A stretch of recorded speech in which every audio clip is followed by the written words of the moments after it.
Recently টলিগঞ্জের আলোচিত একজন নায়িকা হলেন মিমি চক্রবর্তী। মোরওভার এই নায়িকা তার কেরিয়ারে বেশ কিছু চলচ্চিত্রে অভিনয় করেছেন। সেখানে অবশ্য তার অভিনয় তার অনুরাগীদের কাছে ভালো লেগেছে, কিন্তু এই তারকার গ্ল্যামারের দর্শকরা সর্বদাই দিশার হয়।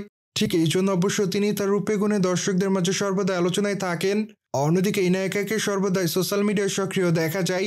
সেখানে অবশ্য কলকাতা বাংলার এই সুন্দরী তার প্রতিদিনের আপডেট শেয়ার করেন। ঠিক এই জন্য অবশ্য বর্তমানে এই তারকা তার সোশ্যাল মিডিয়া হ্যান্ডেলে একটি ভিডিও শেয়ার করেন। সেখানে অবশ্য তাকে ওয়েস্টার্ন পোশাকে দেখা যায়। মূলত তার হাতে দেখা যায় একগুচ্ছ গোলাপ, কিন্তু ভিডিওর এক পর্যায়ে তিনি গোলাপগুলোকে নিচের দিকে ফেলে দেয়। সেই সাথে তার রিয়েকশন দেখে এটুকু ধারণা করা যায় গোলাপগুলো তার কাছে ভালো লাগেনি। সুতরাং সবকিছু মিলে বর্তমানে এভাবে ক্যামেরার সামনে ধরা দেয় এই নায়িকা। সেই সাথে ভিডিওটি সোশ্যাল মিডিয়ায় রীতিমতো ভাইরাল। কিন্তু তার প্রকাশ করা ভিডিওর কমেন্ট বক্সে অনেকে জানতে চেয়েছে তিনি কি কারণে গোলাপগুলো ফেলে দিয়েছেন। সেই সাথে অনেকে আবার লিখেছে তুমি কি ভাব দেখাচ্ছ নাকি। মোরওভার অনেকে আবার জানতে চেয়েছে কি হয়েছে তোমার। সেই সাথে অনেকে আবার লিখেছে কি কারণে ভালো লাগছে না তোমার।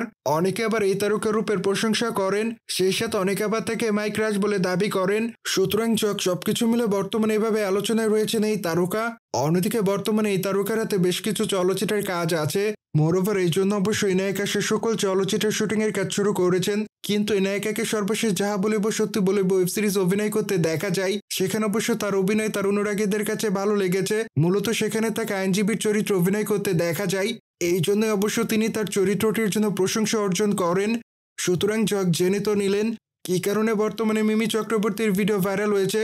সেই সাথে ভিডিওটি নিয়ে কোনো মতামত থাকলে কমেন্ট বক্সে জানাতে ভুলবেন না। মোরওভার চ্যানেলটিকে সাবস্ক্রাইব করে আমাদের সাথেই থাকুন আপকামিং আপডেট জানার জন্য।